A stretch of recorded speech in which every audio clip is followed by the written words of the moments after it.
Happy Friday Eve, everybody, as we always hear on the About That Water podcast, where we help you build strong financial habits as we talk about the lifestyles of the things that you purchase and your day to day things that you like to do.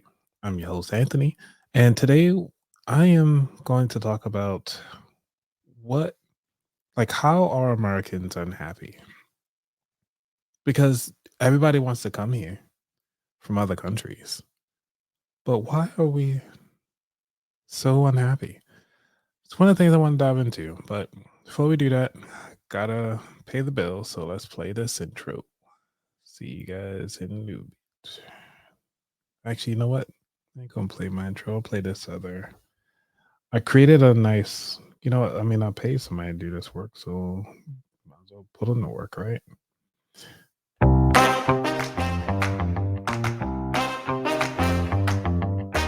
In a world where Welcome to the About That Water Show, where building strong financial concepts, strategies, and behaviors has never been so easy to comprehend. Now, here's your host, Anthony Weaver. All right. So, one of the things about I want to talk about today is that having that issue with following up on why do we do what we do? And because I was having a discussion today at work with somebody, just talking about happiness in general. It's like, seeing the glass half full or seeing it half empty. Is it something that we can look at it from a perspective point of view? Is this something that is wrong with me for looking at it half empty? Or is it something wrong with the person that I'm having a conversation with to look at it half full? And I think that's something that all of us can definitely take away from it all is, how are you feeling today? How are you really feeling internally? Are you excited about what's going on in your life? And if you feel as though this is not one of those moments or one of these times that you just don't feel happy, it's okay. Because sometimes we have to look at it half empty to realize, like, hey, something is missing. Something isn't there. Something is not fulfilling me to the fullest, like to my best ability. And why is it that I cannot find a way to make things be whole again? Or is that something that you're dwelling in the past? Do you even need to care about what was going on in the past? So why is it not there? And just kind of move forward and just be happy with what you have. So this is get me to understand. It's like, well, what the heck is this happiness? How do we even get to understanding what is happiness if we never really took a deep dive in? You keep hearing about it in the news. We got the State of the Union coming up in an hour or so here in the US, which will be streamed. Depending on how I feel, I might actually do like a reaction video with that, like a live reaction video just to kind of see how things are. So I'm not sure yet, but I'll see how things go. But so for right now, let me go ahead on and present to you a small little clip that I thought was pretty interesting. And if I can pull that up, just give me a moment here so everybody can see. And let's see what they got. Experience. His name was Denis Diderot, most famous for his role in compiling one of the... In 1769 in Paris, a French philosopher wrote an essay about an unusual experience. His name was Denis Diderot, most famous for his role in compiling one of the first modern encyclopedias. In the essay, he describes how he'd come into possession of a new, luxurious red dressing gown. But rather than make him happy, it made him miserable. And the cause of that unhappiness is still being examined by psychologists and marketing professionals some 250 years later.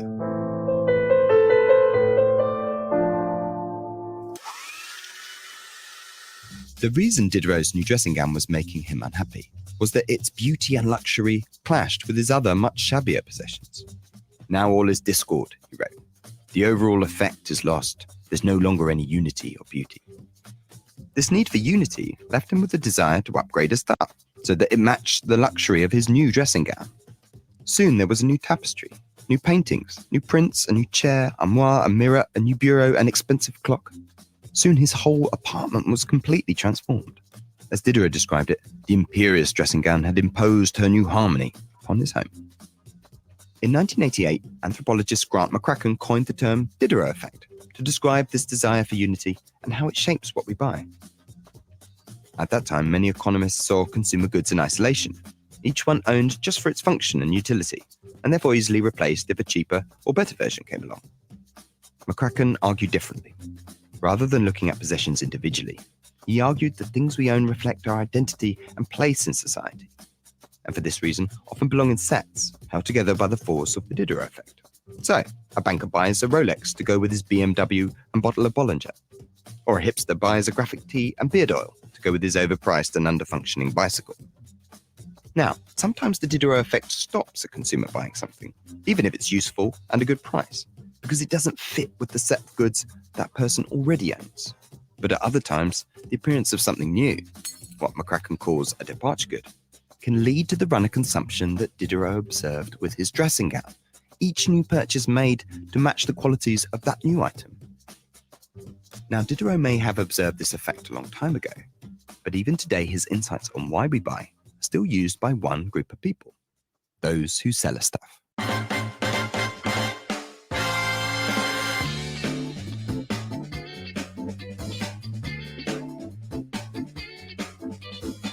For example, look at Apple. For many, the purchase of the iPhone was a departure good that led, via the Diderot effect, to them buying other Apple products, seeking the unity and beauty that would come with them having the complete set. This is also why it helps IKEA to put its products in branded groups. You come in to replace a chest of drawers, but the Diderot effect tempts you to get the bed, wardrobe, dressing table, and hat stand that seem to belong with it. The way things are laid out in stores works in a similar way. Each of these rooms is filled with items that go with the others, and together represent a whole new identity or lifestyle. If you can be tempted by one element of the set, the Diderot effect means a whole run of new purchases are likely to follow.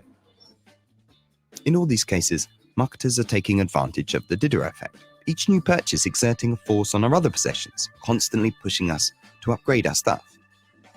Other writers looking at the Diderot effect, like Juliet Shaw in The Overspent American, have argued there is a cruelty to this never-ending escalator of desire. She argues often we're buying something because of a symbolic fantasy attached to it. In Diderot's case, perhaps he hoped that with the dressing gown would come the economic security of those who owned luxurious items just like it. Yet, Shaw argues, when we get the product, we don't get the thing that was promised to come with it. And this was true for Diderot, who despite getting the new gown wasn't rich. Perversely, he felt more free in his old gown, which he was more comfortable using to wipe dust from books or clean his pen nibs. As he wrote, "I was absolute master of my old dressing gown, but I have become slave to my new one." His new gown had promised security and freedom, but in the end it trapped him. So, when you're shopping, imagining the life that will accompany the new and luxurious phone, chest of drawers, or dressing gown, try not to forget the benefits of the old and shabby.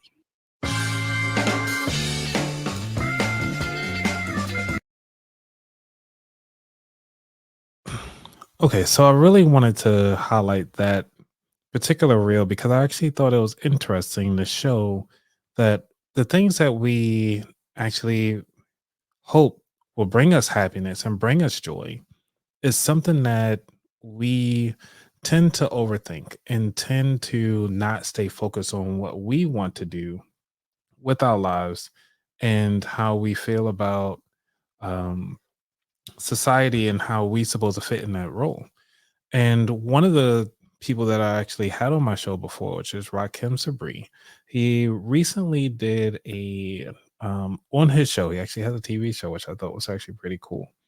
And let me see if I could try to find that clip because one of the things that he and AJ had took a stab at, which was showing up in your financial self. So for those of you who just joined me, I just want to say thank you for joining this show. Please go ahead on and leave a comment, or actually wherever you are, just share it. If you're watching on X right now, go ahead on and share this episode out. Be interesting to see how this goes because I think this is like the second time I actually streamed on X. But what we're going to be talking about is like how Americans are unhappy. And being unhappy with the things that we show up in is also determining on how we actually show up when we at the dinner table or when we out with our group of friends. What it is that we are trying to put on the front for, like, oh, okay, I got this money on this credit card. Now put my credit card down just to kind of pay for the whole table. Or do you just shy away? It's like, you know what I'm saying, I'm gonna show out with the I don't know, the Discovery It card, which only gets like maybe 2% back and try to show out for that. So I think this one is it. I did not queue this one up, but as that video was playing, I was thinking about it and was more than likely something that we could all kind of benefit from. Let's see if this is the one. What is outside of So recognizing your Rakim, if you're safety and watching, understanding how the brain works? I don't want to say against you, but against Okay, so this is when you're talking with Dwayne. because there is so much confusion out there around who can call themselves what doesn't. Okay, not that one. Real. Please be nice to yourself.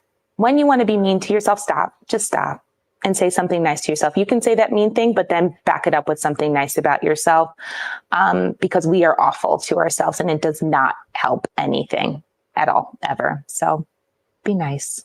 Real. Please be. Okay, so this one was talking about being nice, but also it comes to being happy with who you are and where you've come from. And how do we get to those levels? I need to find the one where she's talking.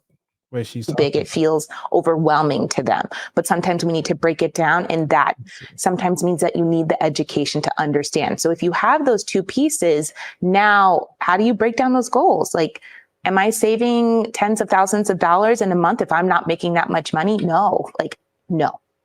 But what can we do? Does that mean you need to look at your spending plan or your budget differently? Just taking the small steps and celebrating your wins. People do not give themselves any kind of grace.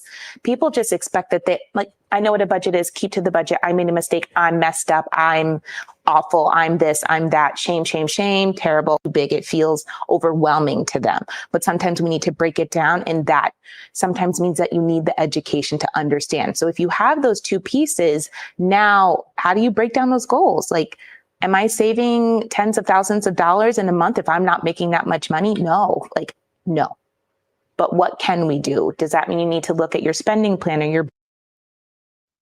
Yeah, so she's going on a couple things. I really need to find this. I feel so bad right now that on how to find the right thing. Understand the background in that. And so I started to talk about money through the lens of my experience and the education on the job, right? And it just kind of married those two things. And so I started really focusing on financial trauma and calling it that, excuse me, thinking that I came up with the term, not realizing that people have done work for years and years and years on this. And so, excuse me, it's so interesting that we come from these very different backgrounds, but we found ourselves in the same spot, helping people reconcile what are their feelings and what are their behaviors and habits around money. Exactly. That's it. Understand the background in that. And so I started to talk about money. I'm not sure. I need to find this. So this is really irritating me right now. Give me one moment while I go to find this video. But I think I did create a little commercial so that you guys can check it out. Let me know what you guys think. Music. Hold on. Does it have music? Let me try this again.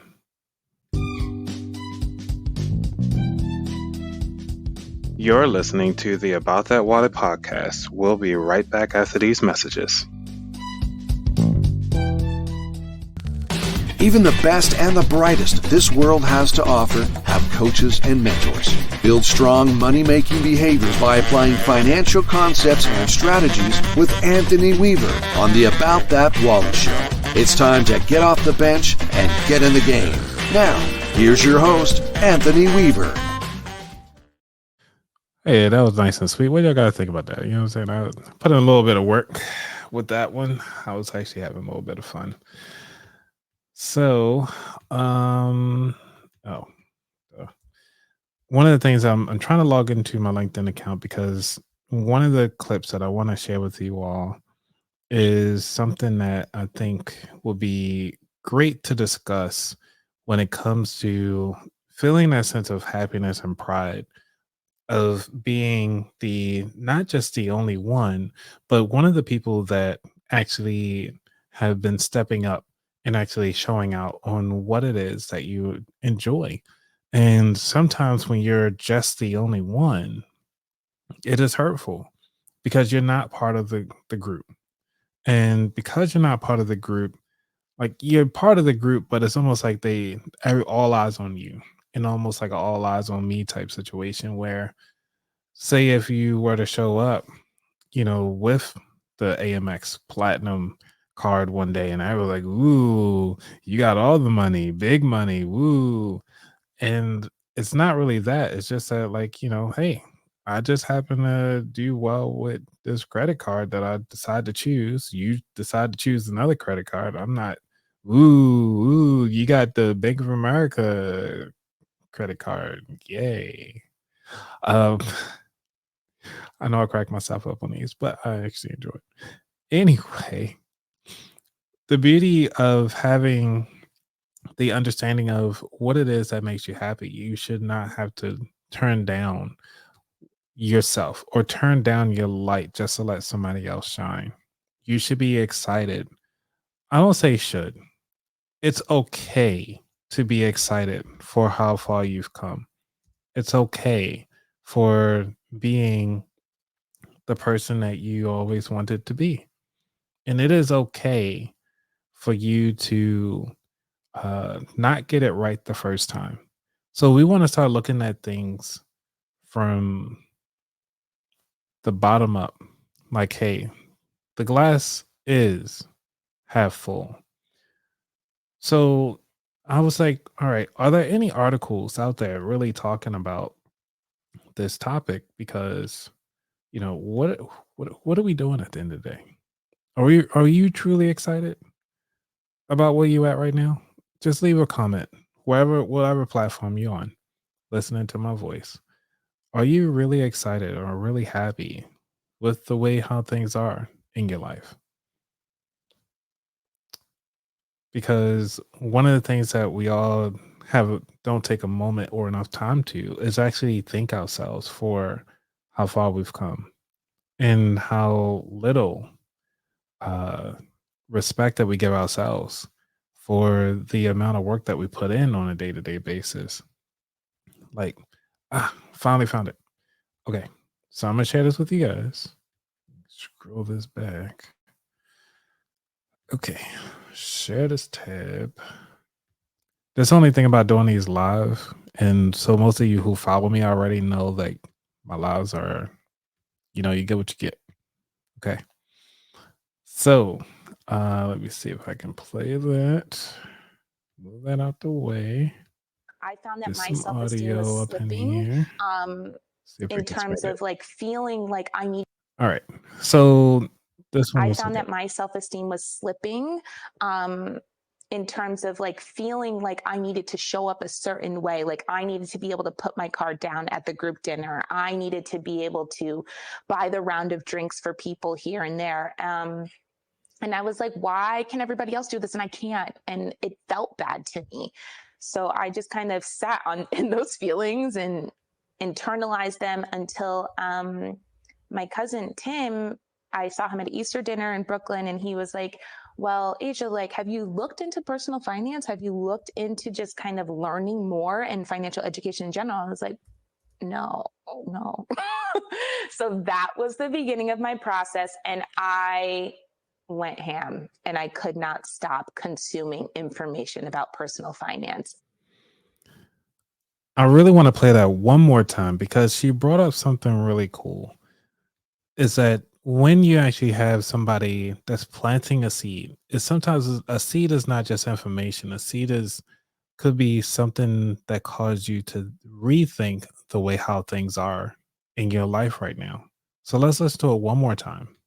I found that my self esteem was slipping um, in terms of like feeling like I needed to show up a certain way. Like I needed to be able to put my card down at the group dinner. I needed to be able to buy the round of drinks for people here and there. And I was like, why can everybody else do this and I can't? And it felt bad to me. So I just kind of sat on in those feelings and internalized them until my cousin Tim, I saw him at Easter dinner in Brooklyn, and he was like, well, Asia, like, have you looked into personal finance? Have you looked into just kind of learning more and financial education in general? I was like, no, no. So that was the beginning of my process. And I went ham and I could not stop consuming information about personal finance. So this show really is supposed to be, this is what I want this show to be. I want this show to be your reason for taking a moment to take a deep dive into your finances. The reason why you're super excited to make that change. Because right now, a lot of us might not be happy the way how life is going right now, but you have the power to, one, unlearn everything that you've been taught, and then take that moment to actually start learning again. Because in order for you to receive something, you cannot receive something with a closed fist. You have to open it up. You have to let things go in order to receive something. If you want to give a hug, you don't give a hug like, let me hug you right quick. Like, what kind of hug is that? Like, you actually open up your hands, you letting somebody in. This is what I want for you right now. If you're listening right now, if you're at your chair, I just want you to open up your arms just really wide and just relax and breathe and say, money will come to me in all forms of fashion, along with happiness and joy and health and wealth. Now you can bring your arms down and just kind of take that in and breathe out slowly. The reason why I want you to do that is because you're opening up yourself to the world. You say, like, hey, I'm here. Let's attract. Let's get this right. Because happiness is something that I do not want you to lose. And happiness is something that can actually shape or break, really can actually have a huge impact on your finances. Have you ever been going to work and you just like, oh man, I'm just in the parking lot, just like, let me just get another 10 minutes on my phone. I really don't want to go in here and deal with the supervisor BS anymore. I don't want to deal with my coworkers. I just want to sit for a moment and think. But or do you have those times where you come into work like, yeah, I'm super excited. I just want to go in, help out, whatever. This is the reason why I got this job is so I can do whatever. And having that moment to understand on what you want to do when you do the activity to bring in that joy to help somebody else, you'll be surprised on how joyful you'll be. Now, one of the tactics, this is a tactic, you can write this one down, is fake it until you make it. Now, you hear about faking it until you make it all the time. The reason why I'm saying fake it, you can fake your happiness. And there's definitely studies on that. There was a TED talk talking about doing fake laughter. So if you actually sit down, you can do this right now. This is kind of a little fun activity that the person talked about. I cannot recall this lady's name, but if you look it up, TED Talk, I think it's like fake laughter or something like that. And you just sit there and just start laughing like ha ha ha ha ha ha ha ha.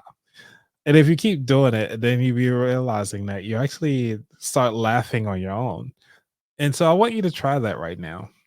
All right, just do a big one like ha ha ha ha ha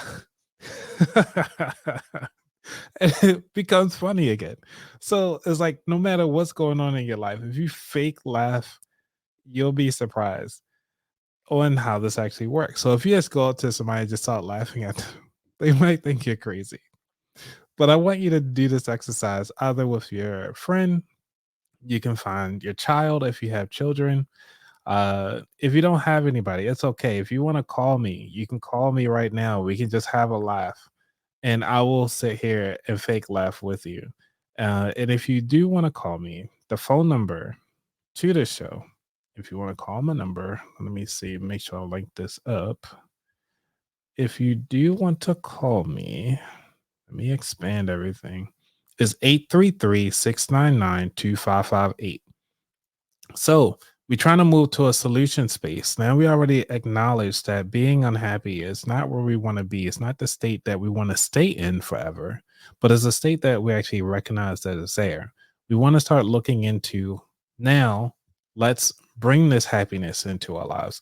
Let's open ourselves up to having this laugh.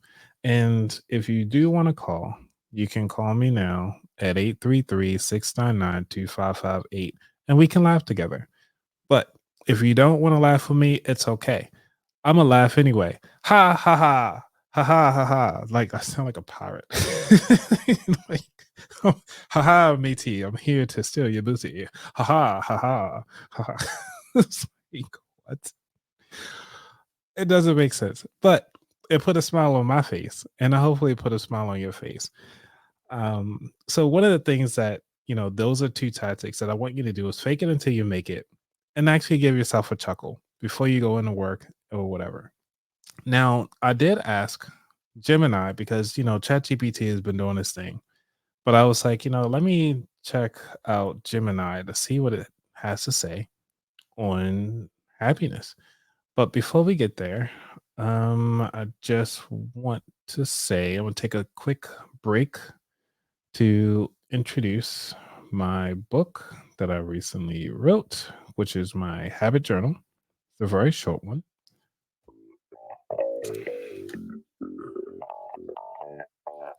So if you're out there and you haven't had a moment, just go head on and over to the Amazon and type in Habit Journal Anthony Weaver, and you will be able to have your own journal to talk about all of your habits day in and day out.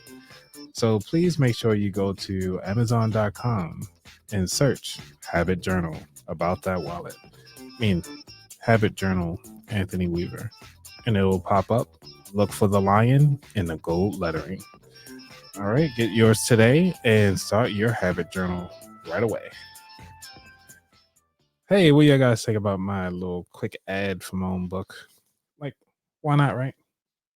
It's my own show. I can do what I want. But yeah, so all right. So we got Gemini showing up here. Let me add that to the stream. Make it nice and big. You zoom in on this bad boy. Let's see.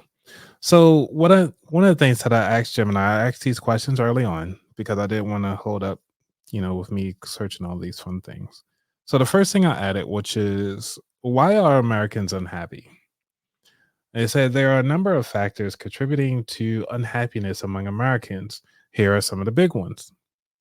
Economic issues, rising costs, particularly inflation, are outpacing the wage growth of many people.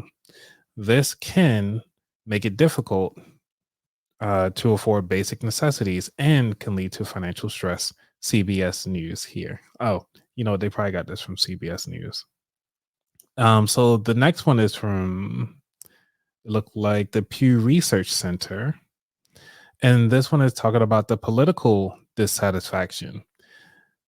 There's a deep divide along political lines, and many people feel the political system isn't working well. And then the last one here, as far as the social isolation, which is from NBC News, says that loneliness is on the rise, possibly due to part of social distancing measures taken during the pandemic. So a lot of people right now are still feeling that punch since the pandemic, and I think that's one of the things that we need to look at is how are you addressing those? For me, addressing the loneliness is that I'm actually throwing these lives on Thursdays. And since the pandemic, I actually started this whole podcast. It's because, I really wanted to communicate with people on the things that I was learning. And having that impact on me is with you guys' feedback. It was at least letting me know that somebody is listening. So if you actually live right now, you just want to share, your story, or even just say, hey, that is a great communication with me. At least let me know that I'm not alone right now. And it does feel alone a little bit when it's come to podcasting. For those of you who are podcasters, you know that this is a lonely venture. We sit here and we do all this fun things, and we thinking somebody would like listening to it, but we don't really know until we get feedback from somebody else is watching it. It was like, oh, we look at the data like days later, like, oh, somebody actually listened to this episode. That's how shocking we are about it. So when it comes to loneliness and isolation, this is the reason why a lot of people do what they do, because they just want to be heard sometimes. We want to be heard. We're kind of lonely. But so then I asked it, well, what is happiness? And it says happiness is a complex and subjective experience. So there's no single definition that everyone agrees on. But psychologists generally describe it as a state of well being characterized by positive emotions and a sense of satisfaction with life. Okay, so here's some factors that they say, some aspects of happiness. It's more than just fleeting joy. Happiness isn't about feeling good in the moment. It also involves a sense of contentment and fulfillment, and a feeling that your life is moving in a positive direction. Now, this is a second bullet saying that it's not about consistent euphoria. Everyone experiences negative emotions sometimes. Happy people tend to be resilient and able to bounce back from setbacks. So this is almost like a very well mind type person. Or it's actually from the website, very well mind. I'm not sure. It didn't say. The third bullet, it says it can involve different things for different people. What makes one person happy might not make another person happy. It depends on your values, goals, and personality. Now, one of the things I want you to think about is when it comes to your goals in life, are you actually achieving those goals? Whether it's financial, biblical, when it comes to your family life, are you happy in your health? Are you happy the way how you sleep? Are you happy in your relationships? And these are the things that we need to start thinking of when it comes to happiness. Are we thinking about it holistically? Or are we thinking about it independently for different areas in our lives? Now, for me personally, I try to think about it overall, but there's some areas in my life where I feel as though, yes, I could do better. I'm not 100%, I'm not like, super duper happy, but there's some other areas where I'm like, I did do that thing. Glass is half full on this one. You know what I'm saying? Like I made some progress. So one of the things that I'm not happy with is my health. I tend to not do as many push-ups or sit-ups as I used to. I'm not out there, you know, rocking it out like I was supposed to. I'm not out there doing my runs, and I'm not doing all of these other things. But I'm trying to. I won't say that I'm trying, because if I'm trying something, I'll actually do it. There is no try. There's only do. And one of the things that I've asked one of my listeners, I asked her, was like, how do you maintain a working out every day? What are your thought process on that? Because I was trying to steer away from why do you do it, more so of like how, because she was saying it's like she just does it, just set time out 20 minutes a day to start working out. And I was like, huh. And then I started thinking to myself, why am I not even taking 10% out of the day, which is only 20 minutes? You got 24 hours. So let's round up, not really round up, but let's take it up one extra minute. So 25 minutes. Why am I not taking 25 minutes out of my day to do an exercise, which is only 1%?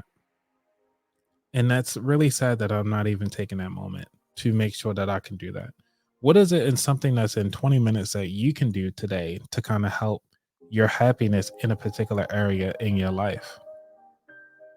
So, and it goes back to far as what I was saying is in that last bullet, it depends on your values, goals, and personality. Is your goal in life is to show up for your child every day? Is your goal in life is to be able to run and play with your child in the sun or out in the grass and actually have that bond with your child because you didn't have that growing up? If your goal is to have that, then what steps are you doing every day to make that happen? And for me, like in my relationship, I take moment and take time out of my week to make sure I dedicate time to spend with my wife. If there's a moment, even every day, I try to take at least, more minimum. I do 20 minutes to spend time because obviously with work, doing the podcast, advertising, doing an email list, I'm doing a lot of stuff on the back end, getting prepped up for my talk and everything like that. It's a lot that goes on behind the scenes when it comes to running a podcast. But it's like running any business that you do. Are you really setting time out and prioritizing your life like you want? And if you feel as though that you're not, then this is the time to start asking yourself, why am I not making this a priority? Why am I not showing up for my child events? Why am I spending more time at work when I really value family? Am I actually taking the time out to better myself so I can spend more time with family? So these are the things that I want you to think about as you go through and trying to search for happiness. So let's bring back up Gemini again. And I was like, well, can money make you happy? And I was like, this sounds pretty cool. Can money really make you happy? And it was like, money's effect on happiness is interesting and has been researched quite a bit. Here is the breakdown. Money for basic needs contributes to happiness. Having enough money to cover food, shelter, healthcare, and other essentials relieves stress and allows you to focus on other aspects of life that bring you joy. Number 2, there's a happiness plateau after a certain income level. Studies suggest that happiness increases with income, but up to a certain point. Beyond that point, more money has a diminishing effect on happiness. And this is from the U.S. News and World Report. This level varies, with some research suggesting it is around $75,000 and others around $100,000 annually. Now, the third point is how you spend money matters more than how much you have. Research suggests that experiences and spending money on others can bring more happiness than buying material things. And this is from the Harvard Business Review. It further say, so money can buy happiness, but it's not a magic bullet. It's more about what money allows you to do. Reduce stress, spend time with loved ones, pursue passions rather than money itself. So I wanted to share that with you all because as we going out talking about all this stuff, trying to see all the songs that I got on this thing. So when it comes to money, yes, in a sense, it could buy you happiness, but indirectly, in a way that you really think that it doesn't, but it really does. It's almost like you're paying it forward with your happiness. Have you ever thought of giving somebody an awesome compliment because they did a really good job on something? Say if y'all want to give me a really good compliment on, hey, y'all doing a great job with this podcast. That makes me happy. And I'll definitely give you a shout out because that's part of me giving back and part of you actually helping me out as well. But I really want to say that I really do enjoy everything that you guys are doing. I do genuinely enjoy you for taking your time out of your day to watch this show and many other shows like this. One of the things I do want to share with you is that for those of you who haven't looked at the show notes yet, is that I will be speaking at the podcast movement evolutions. Let's see if I can share this up right quick. So I'll be speaking at Podcast Movement Evolutions because of you all for supporting this show over the years. And let me see if we can do Podcast Movement Evolutions.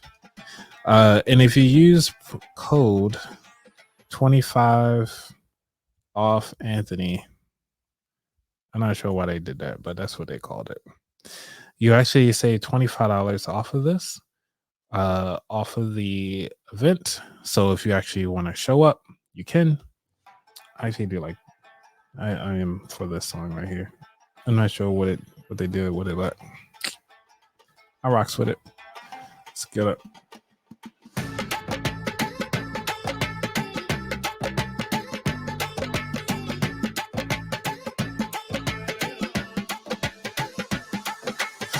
So I will be speaking at Podcast Movement Evolutions on the 26th to the 29th in Los Angeles. So if you're in the area, stop on by.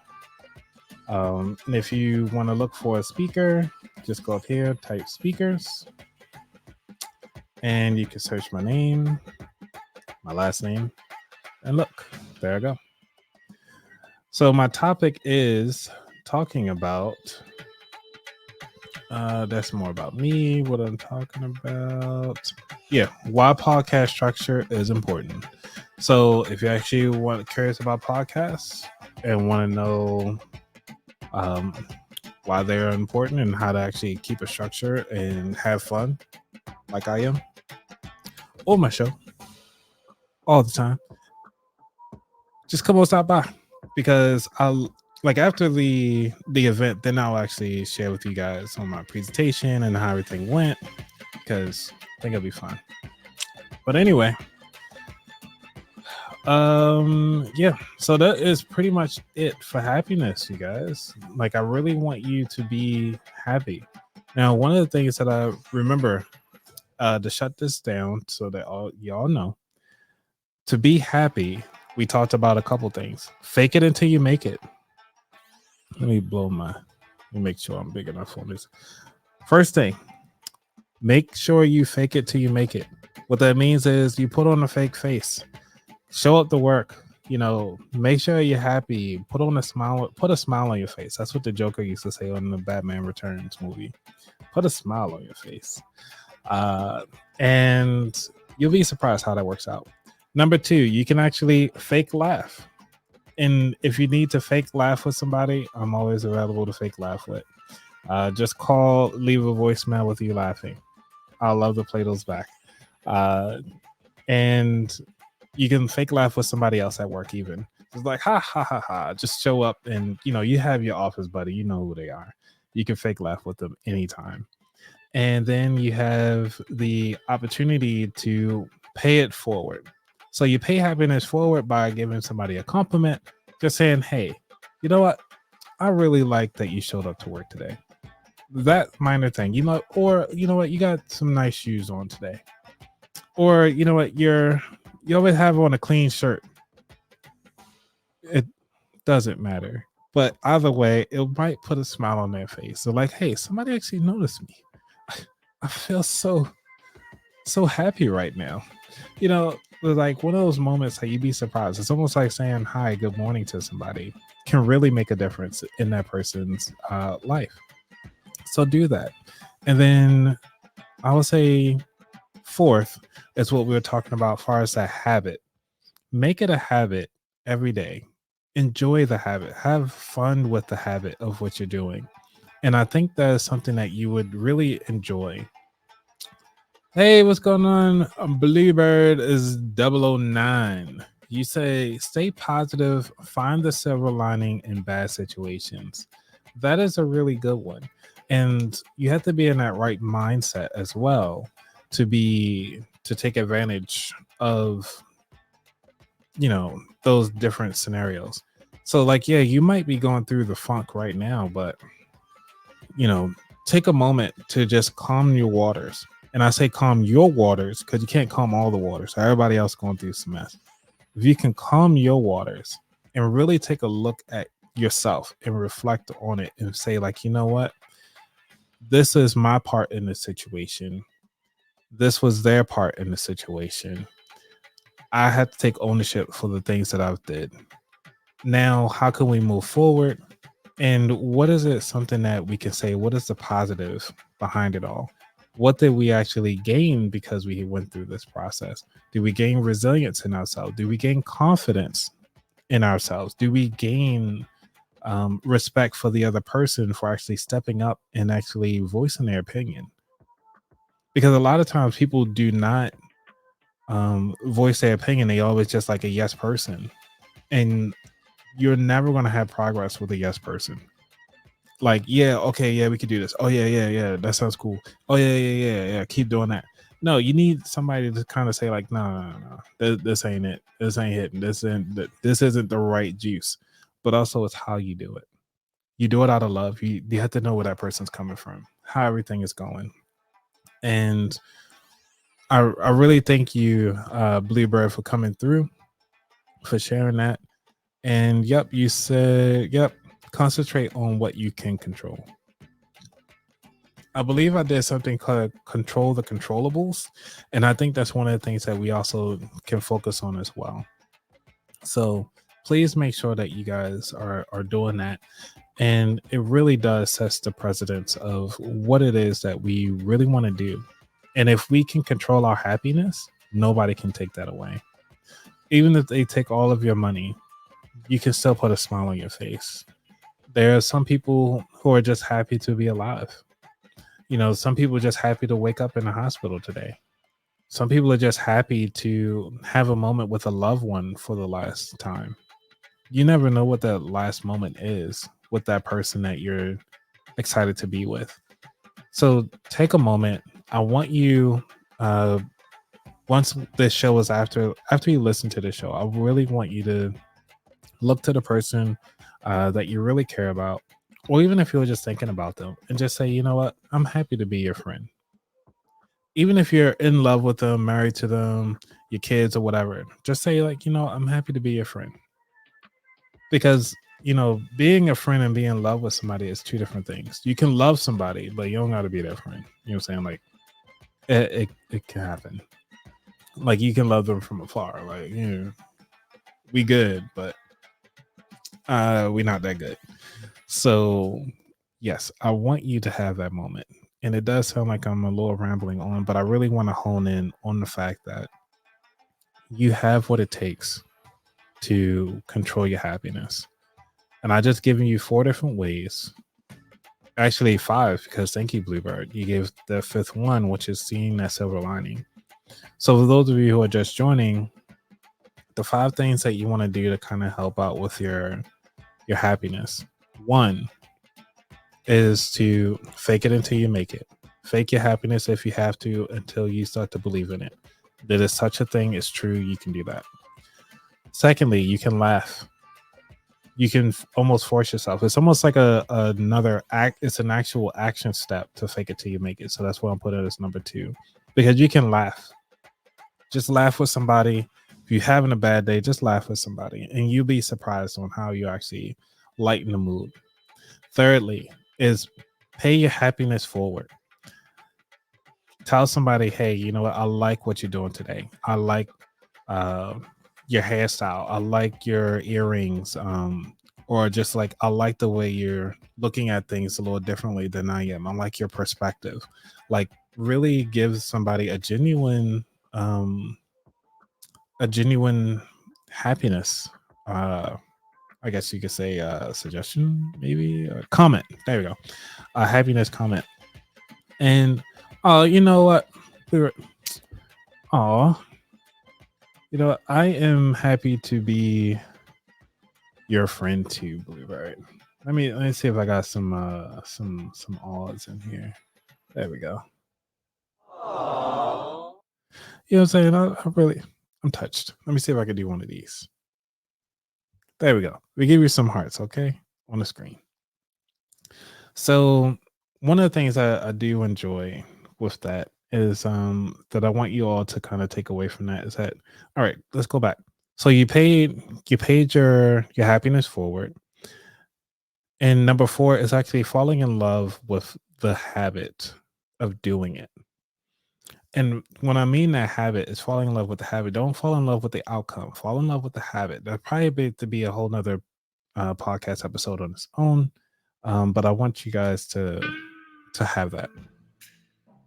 And falling in love with its own is one of the major things that you want to do because hey, we got like 5 people. Let's go on and do a little celebration on the thing. So having that moment of clarity with yourself is one of the things that's very true. And yes, number 5, which is finding that positive silver lining on making sure these are action items that you can do to fulfill your happiness. Now, remember, I'm sure some of you guys saw Trolls. I got to end the show with this one because I actually do like Trolls.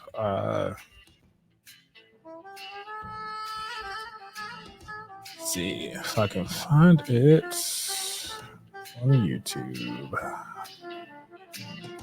Yeah, that's it. Not even sure what website this is. Yeah, say you will never ever be happy. So one of the things that somebody ever tells you that you'll never be happy, how do you feel about that? How do you feel if like you know what you're just not a happy person? How does that make you feel? I want you to think about that because that actually has an impact on how you actually treat life and how you actually view the world. Is also it's not what's being said, but also who says it. How many times have you heard that? Raise your hand if you ever heard that. Or just give me a thumbs up, something inside the comments to say, like, you know what, I've heard that before. The reason why I want you to hear that is because those people aren't right. They don't know you. They don't know you like I know you. All right, let's see what sure some of you guys have seen Trolls, so hopefully this works. If it doesn't work, I'm gonna try to. We'll never, ever, never, ever, never be happy. All right. We'll never, ever, never, ever, never be happy. Never. Never. Say never.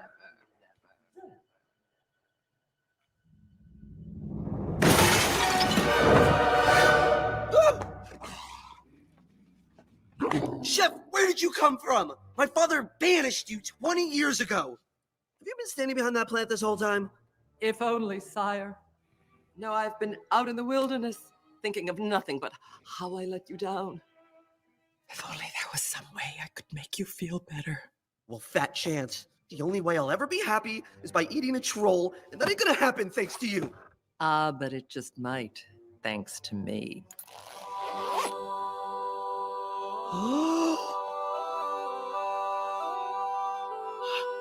You found the... Yeah, this is the one I wanted. I wanted the one with the father. Y'all know which one I'm talking about? But he was like, "You never, ever, ever will be happy." Yeah, let me see. Never, if I can find this one. Ever Will it play? be happy. You will never, ever, ever, ever be happy. Now, having that, somebody saying that to you, and especially like your father or somebody that you have a true belief in, could impact you your whole life. And I want you to think about that, is that your words matter. So when you tell somebody you're happy to be in their presence, you're happy to be around them, you have that ability to control and mold them to their future. You will never know how far it will take them and how much it would impact the next person. So I want you to think about that today. All right. So with that being said, please make sure y'all go ahead on and subscribe to my newsletter. We're going to be talking about a lot of cool things in the coming weeks. I have a new episode out already, pre-recording. If you haven't seen it already, you can check it out right now. So this is going to be a sample because see, get this on here of Miss Eileen Slatko. One, to be aware of it. Mm. When we think about money, it resonates in the same part of the limbic system in our brain where food and sex resonate. So you think about either of those two things, a little bit is good, a lot must be better. Spending money the same way. And so what we have to do is begin to try and decouple emotions. And the people who have had trauma around it have to look, all of us, our spending and saving investment habits often go back to when we were 6, 7 years old. We don't even recognize it. It's what we heard at the kitchen table, heard at the dining room table. So that's just a sample of what Ms. Eileen Slacko said to say. And if you haven't checked out that episode, I highly recommend you to check it out because we talked about retirement, we talked about savings, and we talked about some of the spending habits post-retirement. And I really think this is something that everybody should take a listen to, no matter what part of your retirement structure you're a part of. And let's go down and get that out there. All right, everybody. Y'all be safe as always. It's been a pleasure. And again, I am happy to be your friend. And I'm happy that you're listening to this show. And please continue to be safe out there. And I look forward to seeing y'all next week. Y'all be safe. I'm out. Peace.